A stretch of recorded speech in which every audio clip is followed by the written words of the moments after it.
ಈಗ ಎಲ್ಲೆಡೆ 5G ದುನಿಯಾ 5G ಟೆಕ್ನಾಲಜಿಯ ಕ್ರಾಂತಿ ಮತ್ತು ನೆಟ್ವರ್ಕ್ ಲಭ್ಯತೆ ಸುಲಭ ದರದಲ್ಲಿ ದೊರೆಯುವ ಸ್ಮಾರ್ಟ್ಫೋನ್ಗಳು ಹೀಗೆ ಹಲವು ವಿಶೇಷತೆಗಳಿಂದಾಗಿ ಜನರು 5G ಪ್ರಯೋಜನ ಪಡಿತಾ ಇದ್ದಾರೆ. 5G ನೆಟ್ವರ್ಕ್ ವೇಗಕ್ಕೆ ಜನರು ಮಾರು ಹೋಗಿದ್ದಾರೆ. ಆದರೆ 5G ಬಳಸ್ತಾ ಇರುವ ಜನರಿಗೆ ಟೆಲಿಕಾಂ ಕಂಪನಿ ಶಾಕ್ ಕೊಡೋದಕ್ಕೆ ಮುಂದಾಗಿದೆ. ಆರಂಭದಲ್ಲಿ 5G ನೆಟ್ವರ್ಕ್ಗೆ ಜನರನ್ನ ಸೆಳೆಯೋದಕ್ಕೆ ಹಲವು ಕಂಪನಿಗಳು ಹಲವು ಕಸರತ್ತನ್ನು ನಡೆಸಿವೆ. ನಂತರದಲ್ಲಿ ಉಚಿತ ಅನ್ಲಿಮಿಟೆಡ್ 5G ಆಫರ್ ಅನ್ನು ನೀಡಿವೆ. ಅಂದ್ರೆ ಜನರು 5G ನೆಟ್ವರ್ಕ್ನಲ್ಲಿದ್ದರೆ ಡೇಟಾ ಪ್ಯಾಕ್ ಮಿತಿ ಇಲ್ಲದೆ ಬೇಕಾದಷ್ಟು 5G ಬಳಸೋದಕ್ಕೆ ಅನುವು ಮಾಡಿಕೊಟ್ಟಿವೆ. ಇದರಿಂದಾಗಿ ಜನರು ಖುಷಿಯಾಗಿದ್ದಾರೆ. 5G ಇಂಟರ್ನೆಟ್ ಬಳಸುವ ಕೋಟ್ಯಾಂತರ ಭಾರತೀಯ ಗ್ರಾಹಕರು ಸದ್ಯದಲ್ಲೇ ದೊಡ್ಡ ಆಘಾತವನ್ನ ಎದುರಿಸಬೇಕಾಗುತ್ತೆ. ನೀವು 5Gಯನ್ನು ಉಚಿತವಾಗಿ ಬಳಸ್ತಾ ಇದ್ರೆ ಈ ಆಫರ್ ಸದ್ಯದಲ್ಲೇ ಕೊನೆಗೊಳ್ಳಲಿದೆ. ಆದಷ್ಟು ಬೇಗನೆ ಜನರು 5Gಯನ್ನು ಬಳಸೋದಕ್ಕೆ ಪಾವತಿ ಮಾಡಬೇಕಾಗುತ್ತೆ. ದೇಶದ 2 ದೊಡ್ಡ ಟೆಲಿಕಾಂ ಕಂಪನಿಗಳಾದ ರಿಲಯನ್ಸ್ ಜಿಯೋ ಮತ್ತು ಭಾರತಿ ಏರ್ಟೆಲ್ ತಮ್ಮ ಅನಿಯಮಿತ 5G ಡೇಟಾ ಯೋಜನೆಗಳನ್ನು ಸ್ಥಗಿತಗೊಳಿಸುವುದಕ್ಕೆ ಮುಂದಾಗಿವೆ. ಇದು 2024ರ ದ್ವಿತೀಯಾರ್ಧದಲ್ಲಿ ಆಗಲಿದೆ.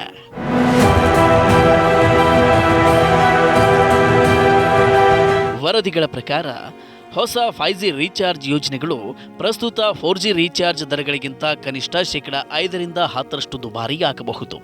ಹಾಗೆ ಮಾಡೋದ್ರಿಂದ ಟೆಲಿಕಾಂ ಕಂಪನಿಗಳು ಹಣ ಗಳಿಕೆಯನ್ನು ಹೆಚ್ಚಿಸುತ್ತವೆ ಮತ್ತು ಆದಾಯವನ್ನು ಕೂಡ ಹೆಚ್ಚಿಸಿಕೊಳ್ತವೆ ಹೀಗೆಂದು ವಿಶ್ಲೇಷಕರು ಉಲ್ಲೇಖಿಸಿದ್ದಾರೆ. ಅಂದ ಹಾಗೆ ನಮ್ಮ ದೇಶದಲ್ಲಿ ಅಕ್ಟೋಬರ್ 2022ರಲ್ಲಿ ರಿಲಯನ್ಸ್ ಜಿಯೋ ಮತ್ತು ಏರ್ಟೆಲ್ 5G ಸೇವೆಯನ್ನು ಪ್ರಾರಂಭಿಸಿದ್ವು. ಅಂದಿನಿಂದ 2 ಕಂಪನಿಗಳು ಅಸ್ತಿತ್ವದಲ್ಲಿರುವ 4G ದರದಲ್ಲಿ 5G ಇಂಟರ್ನೆಟ್ ಸೇವೆಯನ್ನು ಒದಗಿಸುತ್ತವೆ. ಅನಿಯಮಿತ 5G ಡೇಟಾಕ್ಕಾಗಿ ಬಳಕೆದಾರರಿಂದ ಯಾವುದೇ ಪ್ರತ್ಯೇಕವಾದ ಶುಲ್ಕವನ್ನು ತೆಗೆದುಕೊಳ್ಳುವುದಿಲ್ಲ. ಆದಾಗ್ಯೂ ಉಚಿತ ಅನಿಯಮಿತ 5G ಇಂಟರ್ನೆಟ್ ಕೊಡುಗೆಯ ಯುಗವು ಅಂತ್ಯಗೊಳ್ಳಲಿದೆ ಎಂದು ಈಗ ಹೇಳಲಾಗಿದೆ.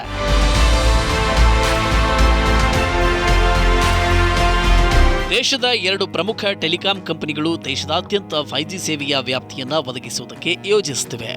ನೆಟ್ವರ್ಕ್ ವಿಸ್ತರಣೆ ಬಳಿಕ ಆದಾಯ ಹೆಚ್ಚಿಸುವತ್ತ ಈ ಕಂಪನಿಗಳು ಗಮನ ಹರಿಸಲಿವೆ. ಭಾರತದಲ್ಲಿ 5G ಕ್ರಾಂತಿಯನ್ನು ತಂದ ಕೀರ್ತಿ ರಿಲಯನ್ಸ್ ಜಿಯೋ ಮತ್ತು ಏರ್ಟೆಲ್ಗೆ ಸಲ್ಲುತ್ತೆ.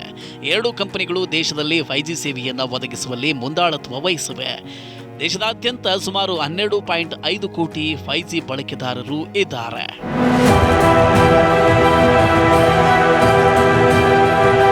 ಆದಾಯ ಹೆಚ್ಚಿಸಲು ಈ ಕಂಪನಿಗಳು ಉಚಿತ ಆಫರ್ ಕೊನೆಗೊಳಿಸಿ ಹೆಚ್ಚಿನ ದರದ ಪ್ಯಾಕ್ ಘೋಷಣೆ ಮಾಡುವ ಸಾಧ್ಯತೆ ಇದೆ.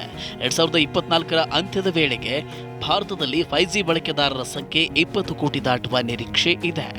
ರಿಲಯನ್ಸ್ ಜಿಯೋ ಮತ್ತು ಏರ್ಟೆಲ್ನ 5G ಯೋಜನೆಗಳು ಅಸ್ತಿತ್ವದಲ್ಲಿರುವ 4G ಯೋಜನೆಗಳಿಗಿಂತ 5-10% ದುಬಾರಿಯಾಗಬಹುದು.